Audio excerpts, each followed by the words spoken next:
दोस्तों EFL learning के नए वीडियो में बहुत बहुत स्वागत है। भारती एयरटेल के बारे में बात करेंगे दोस्तों। स्टॉक का प्राइस 560 रुपीस के आसपास चल रहा है। क्वार्टर फोर के नतीजे आने वाले हैं, तो क्या क्वार्टर फोर के नतीजों की इंपॉर्टेंट डेट है जो आपको ध्यान में रखनी है। क्वार्टर थ्री के नतीजों को हम फिर से रिविजिट करेंगे। हमको आइडिया आएगा कि क्वार्टर फोर के नतीजों में क्या क्या देखना है। भारती एयरटेल के जो बिजनेस से रिलेटेड, ग्रोथ से रिलेटेड, तो इंपॉर्टेंट चीजें ये सब as an investor Bharti Airtel की इस वीडियो में है दोस्तों। सबसे पहले दोस्तों मई 17 सोमवार का दिन रिजल्ट आने वाले हैं, क्वार्टर फोर के नतीजे आएंगे और उस दिन मतलब मई 17 को पूरे साल का पूरा जो फाइनेंशियल ईयर खत्म हुआ है इसके भी नतीजे आने वाले हैं दोस्तों। बहुत हद तक जो भारतीय एयरटेल का जो बिजनेस है, एक तरीके से आप कोविड प्रूफ बिजनेस कह सकते हैं, क्योंकि डेटा का, मोबाइल का जो यूजेज है, इनफैक्ट इस पेंडेमिक के बाद बहुत ज्यादा यूजेज बढ़ा है, तो उसका एक फायदा होना चाहिए। लेकिन क्या फायदा हुआ है उसको समझते हैं दोस्तों। तो उसके लिए हम रिविजिट करेंगे क्वार्टर थ्री के नतीजे, अक्टूबर नवंबर दिसंबर उस महीने में क्या हुआ था। तो highest ever consolidated quarterly revenues अब तक का हाईएस्ट उन्होंने बुक किया था दोस्तों। 24% ऊपर हुआ था और टोटल रेवेन्यू 26,500 करोड़ रुपए से ऊपर का रेवेन्यू भारतीय एयरटेल ने बुक किया था। भारतीय एयरटेल भारत के अलावा दूसरी कंट्रीज में भी है। अगर खाली भारत की बात करें तो 19,000 करोड़ से ऊपर का रेवेन्यू 25% ऊपर का है दोस्तों। फिर जो earning before interest tax depreciation amortisation जो एबिटा कहा जाता है, 12,178 करोड़ का, मार्जिन 46% का, जो कि बहुत ही स्ट्रॉन्ग कहा जाएगा। और उसमें अगर आप भारत का बिजनेस देखें तो 8,600 करोड़ का अप्रोक्सीमेटली एबिटा रहा है।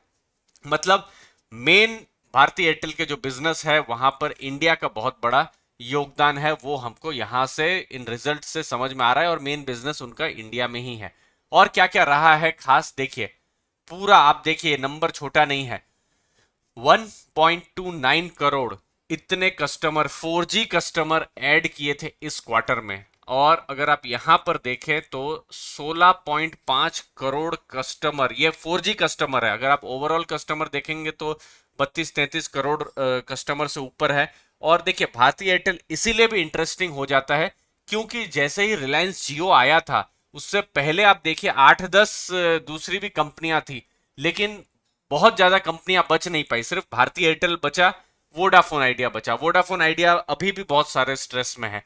तो किसी ने अगर टक्कर दी है और जियो से भी ज्यादा का ग्रोथ किया है, जो हमने थोड़ी दिन पहले रिसर्च किया था जियो का और भारतीय एयरटेल का, तो भारतीय एयरटेल अभी जियो से भी ज्यादा हर महीने कस्टमर्स ऐड कर रहा है, ओवरऑल कस्टमर। तो वो एक चीज है। और ये कभी भी रिलायंस जियो, वोडाफोन या फिर भारतीय एयरटेल आप देखें तो एआरपीयू को जरूर देखिए, एवरेज रेवेन्यू पर यूजर। मतलब आपके पास अगर कनेक्शन है तो आपसे कंपनी कितना कमाती है ऑन एन एवरेज, ठीक है। तो 166 हो गया है और ये जितना बढ़े उतना अच्छा है। कंपनी ने बार बार कहा है कि ये 200 हो तो हमारे लिए अच्छा है और भविष्य में ये 300 हो तो बहुत अच्छा है। वैसे कस्टमर के लिए तो जितना कम हो उतना अच्छा है, लेकिन कंपनी को अगर लॉन्ग टर्म के लिए सरवाइव करना है तो एआरपीयू बढ़ना चाहिए। मतलब डाटा डेटा का कॉस्ट जो है या जो फोन का कॉस्ट है वो बढ़ना चाहिए। तो ये 135 से 166 है, जियो से बहुत ऊपर है। जियो मेरे ख्याल से 130-135 के आसपास है। वोडाफोन से भी ये ऊपर में है। तो यहां पर सबसे प्रीमियम में अगर आप देखेंगे तो भारतीय एयरटेल है। इसके अलावा डिजिटल और होम बिजनेस, वहां पर भी पॉजिटिव ट्रेंड्स जो है वो देखने को हमको यहां पर मिल रहे हैं। अब ये इंपॉर्टेंट चीजें हैं कि क्या क्या चीजों पर क्वार्टर फोर का जब नतीजा आएंगे और जब मैनेजमेंट डिस्कशन होगा तो क्या क्या चीजों पर फोकस होगा। एक 5G फोकस रहेगा। ये हैदराबाद में एक सक्सेसफुल टेस्टिंग हुई थी दोस्तों। अगर आप में से कोई हैदराबाद से है तो जरूर नीचे हाई करिएगा। बहुत ही सुंदर सिटी है, 5G नेटवर्क के लिए तैयार हो रही है। तो हैदराबाद में एक उन्होंने पायलट किया था, सक्सेसफुल पायलट हुआ था। तो उस पर क्या हो रहा है, पोस्टपेड में बहुत स्ट्रांग मोमेंटम है। तो पोस्टपेड में बिजनेस में कैसा ग्रोथ हो रहा है उसको इन्वेस्टर्स को देखना होगा, रेवेन्यू को तो देखना ही होगा, प्रॉफिट में कैसा हुआ है कि नहीं, क्योंकि एक तरीके से टर्न अराउंड स्टोरी है। कंपनी अभी भी आपको प्रॉफिट में, ऐसा नहीं है कि आपको यहाँ पर कंपनी की तरफ से प्रॉफिट मिल रहा है, तो वो अभी भी नहीं है। डेट बहुत ज्यादा है, खैर मैं आऊंगा इन सब चीज में।